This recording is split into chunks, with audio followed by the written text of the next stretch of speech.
Hi, it's Jonathan Cotton with the Good Feet Store, and you know what time of year it is? It's back to school time, and time once again for all of those after-school activities. Whether it's ballet or football, drama or field hockey, band or basketball, kids' feet need to feel good. Those cleats, sneakers, or shoes for band often don't do those young feet any favors. If our kids are going to stay active and healthy, then they need good feet. That means it's also time to take your kids to the Good Feet Store. Yeah, that's right, the young ones, the kids. Bring them into the Good Feet Store and let's treat them to some personal service. Our team members will measure their feet and find the right arch support for them. They can still wear the shoes they want, but they will have the support to make them comfortable now and keep their feet healthy for the future. It won't take long, and it could change their life. Go to goodfeet.com to make an appointment or just stop by the location nearest you. The Good Feet Store.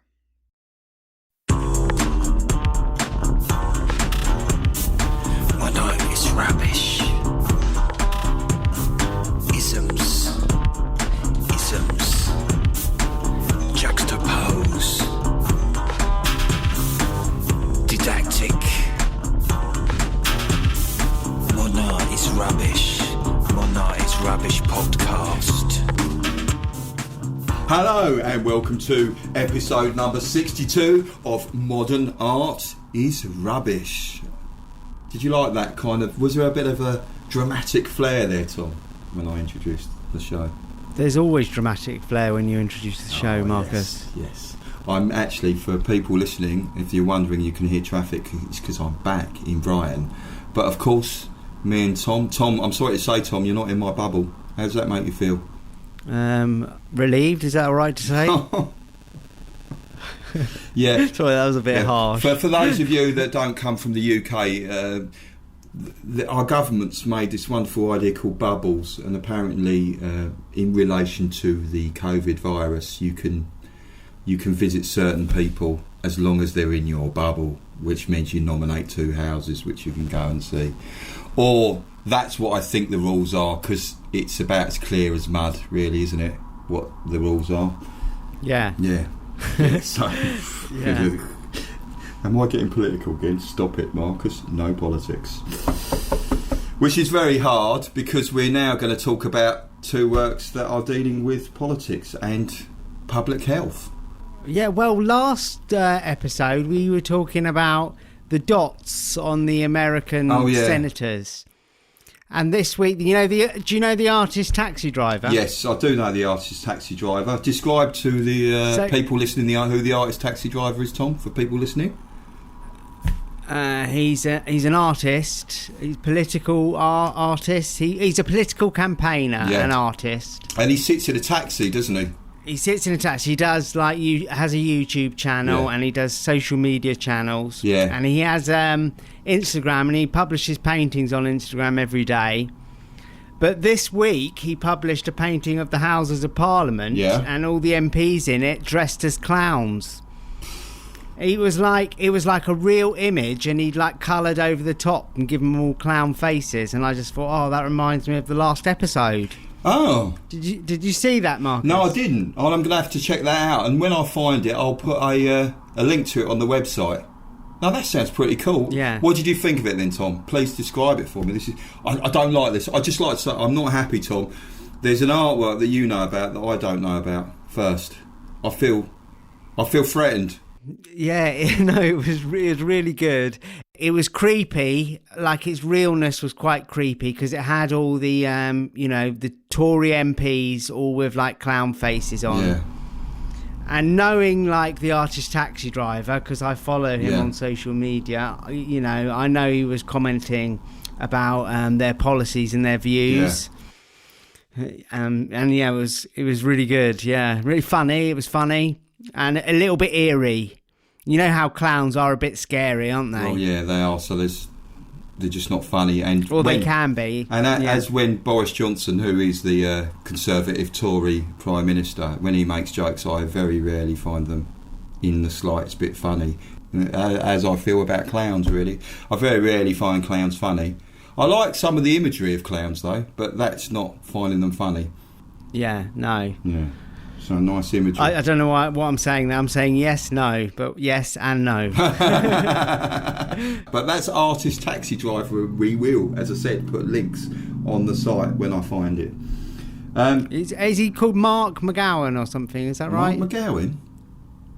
What's his name, the Artist Taxi Driver? He's called Mark, isn't he? I only know him Mark. as the Artist Taxi Driver. I actually only know him really from his shouty rants on YouTube and other social media he likes platforms. painting wildlife. Yeah, he paints wildlife quite a lot. Yeah, I do, but I paint... And they're kind of political works, but with pigeons and cats and squirrels and that sort of thing. Political pigeons, always a problem. Yeah. It makes me think, actually, it was a really interesting artwork using for advertising in pigeons, and it was a sort of postmodern artwork. In the 1960s, what they did was they spread out Coca-Cola company spread out a huge amount of birdseed in St Mark's Square in the shape of their logo. Obviously, after that, hundreds of pigeons came down to eat it, and it advertised Coca-Cola. And I bet you those pigeons didn't get a single cent from that. No, they just got the birdseed. Oh yeah, so they were really being paid, weren't they? Yeah. Do you reckon if you said to a pigeon, look, we're not going to give you any money, but we'll give you birdseed, would they be happy with that deal? Yeah, I think they would. I think they would have accepted Coca-Cola for payment. A lot of them. Yeah, don't feed your pigeons that Coca-Cola. Yeah.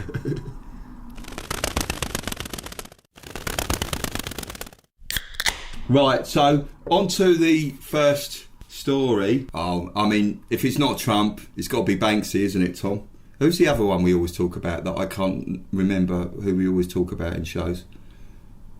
All right, yeah, Trump, Banksy. Is it Joseph Stalin? No, Hitler. It's Hitler, isn't it? Hitler. It's Hitler art. I don't know. We don't want to talk about Hitler. I don't like. Oh, we're very distasteful. I think people have said a lot stronger words than very distasteful when they've talked about Hitler. So in mid-July, for those of you that don't know, probably everyone does, but Banksy sneaked onto a tube train in London, and he's actually made a video that's on Instagram. Basically, he's spray painted in this London tube train car. He's sprayed rats, and they're playing with face masks, so it's kind of like advising people to wear your face mask. And the rats are using the face masks as parachutes. One rat is actually sneezing because he hasn't got a pay face mask, and it's covered the whole window in this sort of like green spray painted goo. And at the back of the carriage, in the same sort of green spray painted goo, Banksy wrote his name. And what happened was, a cleaner, not realising its significance of the work, and probably because the Transport for London has a strict no graffiti policy, decided to clean it up. So what do you think about that, Tom? Were you impressed by the cleaner and their skills of being able to clean up Banksy graffiti overnight? Yeah, I mean, to be fair on the cleaner, he or she probably looked at it and thought, oh no, and then they got to work and cleaned it. So it was not a good moment for them. No. It was a moment of horror when they saw it, and they did their job. Yeah. So that's fair enough. But Banksy took pictures of it, didn't he? Yeah. After he'd done it. So we can see that it happened. Yeah, that's the thing. I mean, his works are never meant to be permanent anyway. So, and there was a statement actually from Transport for London that said, you know, the sentiment of encouraging people to wear face coverings, they appreciate it, but what they did do is they actually said, we'd like to offer the Banksy the chance to do a new version of his message for our customers in a suitable location. So do you think that's a bit of like, oh my God, we've just cleaned up a Banksy and that's worth millions, what are we going to do? Let's hopefully he'll come back and change his mind. Or change his mind? What, you mean do it again? Well, yeah, because after cleaning it up, they're saying, Banksy, can you come back and do it again in a different location? Yeah, well, you would, wouldn't you? Yeah. It's like It would be great to have some like Banksy on the underground. You know, it's quite enthralling for all passers-by when there's a Banksy on the street or whatever, isn't it? Yeah, we could have a Banksy carriage where you could go inside it and, like, you know, go and sit in the Banksy Well, they carriage. want somewhere more suitable. So, like, what do they mean? They mean at a station, don't they? Yeah, I think so. They on a wall somewhere. Yeah. But then people will be just going, maybe they have to put it in like a really rubbish, I don't know what a rubbish station is, Withersfield. That one that your friend... Yeah, but Banksy doesn't, like, do work on demand like that. No. He turns up and does it in the night, doesn't he? So, I mean, I don't think he won't take them up on the offer. If they've cleaned off, it's too late, I reckon. I don't think he'll, like, sink so low as to come and do it where they want him to do it. Well, you know, obviously, I don't know if people are aware that I quite like cats, as you do, Tom, but, I mean, is there like an equivalent of catnip that they could put down for Banksy? Like something that would entice Banksy and he couldn't resist it, and it was like he had no choice to come to that place. Oh, yeah, what, like a load of spray cans in the name of a station? and a white wall. And a white wall, yeah, absolutely. With a little sign that says, "Do not paint here." Yeah. I don't know, maybe not. Maybe that's just a bit silly. But he doesn't live in London, does he, as far as we know? No, I think he lives in Bristol, doesn't he? Oh, he's from Bristol. Yeah, supposedly he's from that area. So, I mean, I don't think there's any chance they'll get him back. No. Unless he wants to come back. He might do a personal message to them. The thing is now, everyone's going to be looking out for Banksy on the tube, you know, I reckon. Well, maybe I'm thinking, why would everyone be looking for Banksy on the tube? Why did I just say that? Everyone's always looking. I mean, whenever I go on the tube, I always keep my eyes peeled in case I see Banksy. Well, you will do now. Now, a short advertisement break. Oh, no! Look at this graffiti! We've got to get rid of that! Come on, clean it off! That's it, all of it. I don't want any traces of that damn turtle on this beautifully clean underground carriage. That's it, scrub it off. Good work. So, just head over to modernartisrubbish.com and subscribe to our email list to get your free artwork and to be updated on the latest Modern Art is Rubbish news.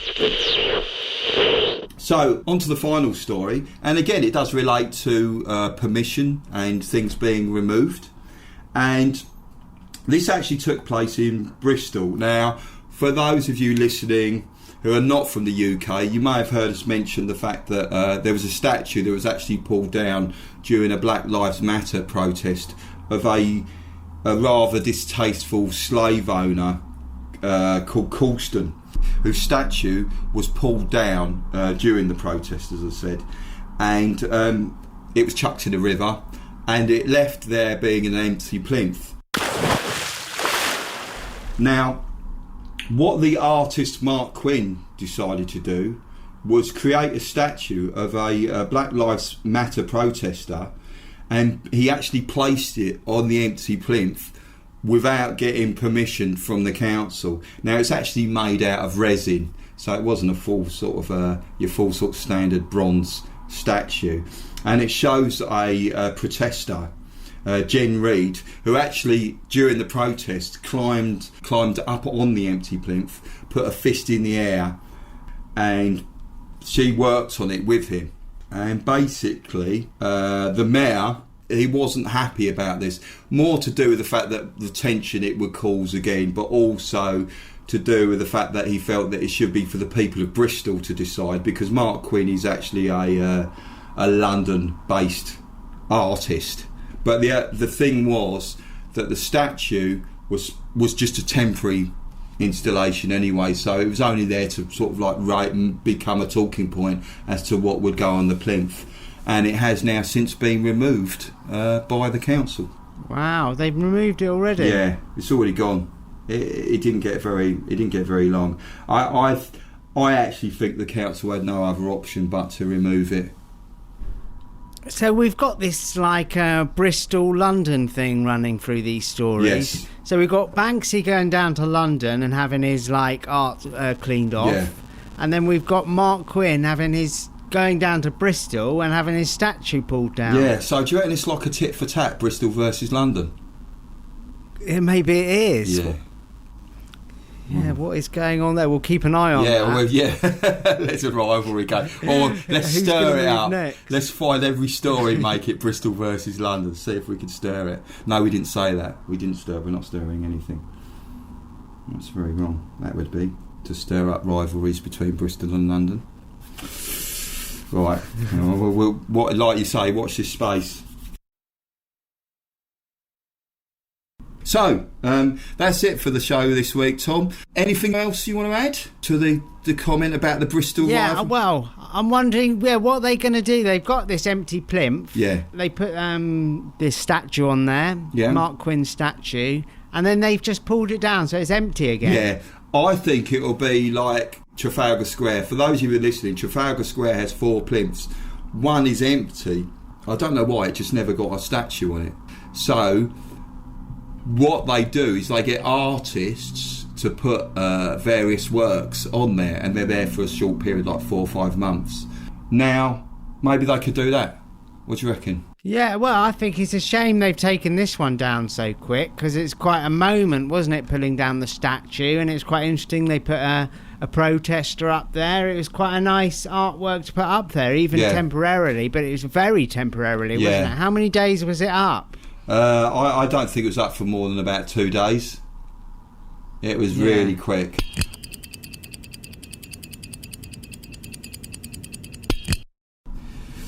Right, so Tom, just to say, if people can head over to our social media, which is Facebook, Instagram, something, Patreon, Twitter, YouTube. We're on everything. We are on everything. And please head over and join us there. And don't forget to subscribe. And Tom, where can people listen to you? Because you do a lot of music. Where can people listen to that? Spotify and Apple Music. Yeah, and what do they type in? OB Tom. OB Tom. So we'll put a link on the show notes for that.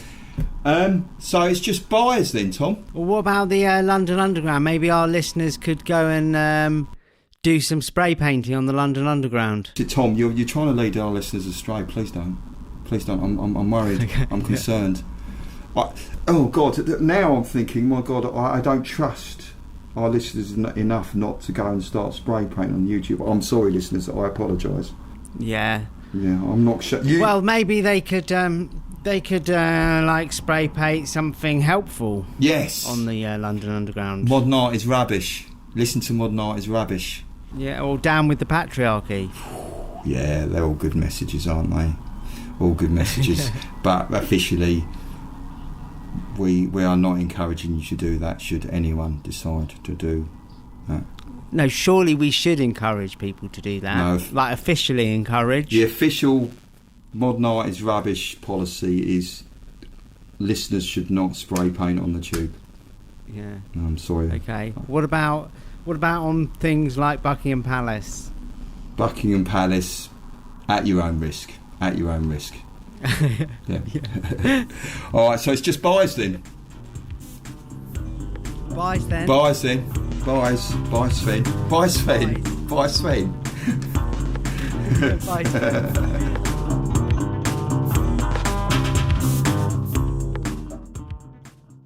You know, some people think summer is starting to wind down. But really, summer is just heating up. There's still time to go find some fun. And the best place to start is at the Honda Summer Sales Event, where your local Honda dealer is hooking it up with deals on every adventurous Honda. Accord, Civic, CR-V, Pilot, and yeah, even the Passport. So don't you dare break out that pumpkin spice latte. It's still summer, and you can still save during the Honda Summer Sales Event. See your local Honda dealer today.